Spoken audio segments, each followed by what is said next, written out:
নতুন নবায়নযোগ্য জ্বালানি নীতিমালা বাস্তবায়নে বাংলাদেশে বছরে প্রায় $1 বিলিয়ন বিনিয়োগ প্রয়োজন হবে। এই বিপুল অর্থের চাহিদা শুধুমাত্র সরকারি অর্থায়নে পূরণ সম্ভব নয়, এজন্য প্রয়োজন বেসরকারি খাতে সক্রিয় অংশগ্রহণ।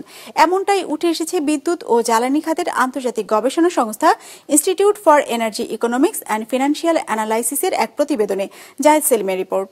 ওয়ালটন এখন দেশের সীমানা পেরিয়ে পৌঁছে গিয়েছে 50টিরও বেশি দেশে। ওয়ালটন, ঘরে ঘরে বিশ্বজুড়ে। চলতি মাসে সরকার সংশোধিত জ্বালানি নীতিমালা ঘোষণা করেছে। নতুন লক্ষ্য অনুযায়ী 2030 সালের মধ্যে দেশের মোট বিদ্যুৎ চাহিদার 20% এবং 2040 সালের মধ্যে 30% আসবে নবায়নযোগ্য উৎস থেকে।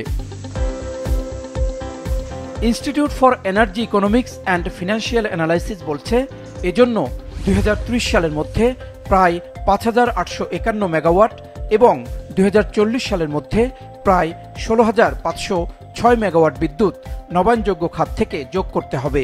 এই অবকাঠামো গড়ে তুলতে 2030 সাল পর্যন্ত প্রতি বছর প্রায় $1 বিলিয়ন এবং পরবর্তী দশকে বছরে $1.5 বিলিয়ন বিনিয়োগের প্রয়োজন হবে।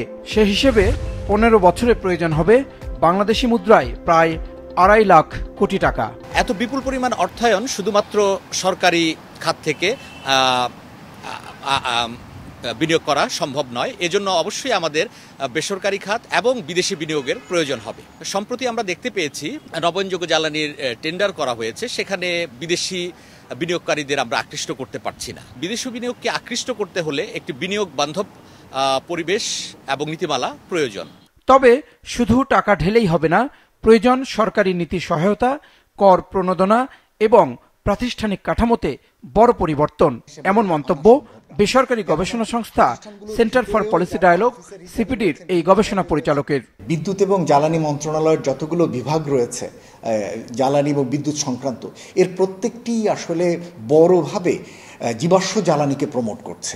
এরকম একটি প্রাতিষ্ঠানিক কাঠামোতে আপনি কোনোভাবেই নবায়নযোগ্য জ্বালানিকে মেইনস্ট্রিম জ্বালানি হিসেবে আনা সম্ভব না।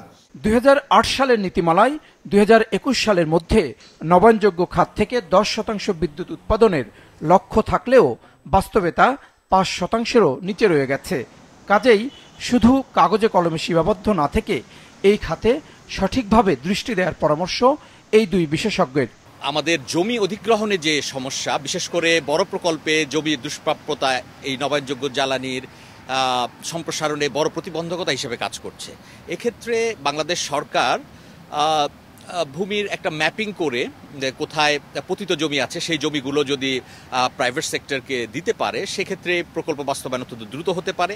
নবায়নযোগ্য জ্বালানির অ্যাক্সেসকে সকলের কাছে সহজলভ্য করা এবং নবায়নযোগ্য জ্বালানিকে প্রমোট করার জন্য যে ধরনের স্মার্ট গ্রিড বা প্রাতিষ্ঠানিক অবকাঠামোগত সুবিধা দরকার, সেই অনুযায়ী বিনিয়োগগুলোকে প্রসার করা। নবায়নযোগ্য শক্তির প্রসার কেবল বাংলাদেশের পরিবেশগত লক্ষ্য নয়, এটি যেমন দেশকে কার্বন মুক্ত ভবিষ্যতের দিকে এগিয়ে নেবে, তেমনি তৈরি করবে বেসরকারি বিনিয়োগের বিশাল সম্ভাবনা। শর্ত একটাই, নীতিমালা আর বাস্তবায়নের সমন্বয় যত দ্রুত হবে তত দ্রুতই মিলবে এর সুফল।